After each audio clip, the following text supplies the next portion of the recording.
အဲ့ညီလေးနာမည်ပြောပြနာမည် ကောင်းဆက်လျက် ကောင်း ဆက်လျက် ကောင်းဆက်လျင် ဇယတု ကြည်ကြည်ပြောလို့ကွာ ဇယတုလင်းလင်းပါ လင်းလင်းပါ ဖိုးလာပြီ ဖိုးလာပြီ ဟုတ် အိမ်နာမည်လားကျောင်းနာမည်လား အဲ့နေမယ် ကျောင်းနာမည်အောင် ကျောင်းနာမည်ဆမ်းမီ အိမ်နာမည်အောင် အဲ့နာမည်လေးကောင်းဆက်လျက် ဟုတ်လားအမေမာလာကြီးကမင်းဒေါသထွက်ရင်ဘယ်လိုခေါ်လဲဆိုရင်မင်းစိတ်ဆိုးရင်ဟမ် ကောင်း အေးကဘယ်လိုခေါ်လဲအိမ်နာမည်က အဲ့နာမည် အိမ်နာမည်မရှိဘူးလားကျောင်းနာမည်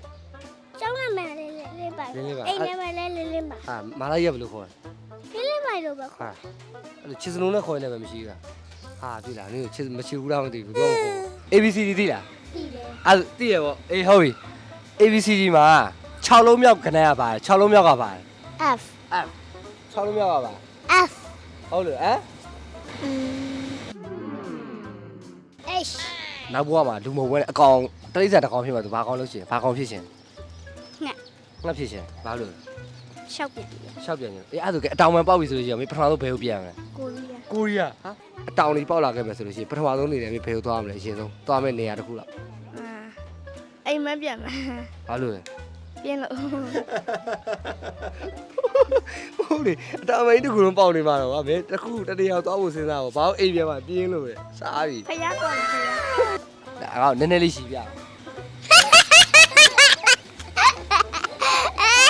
တာပဲ လာရထင်တာကို ဟမ်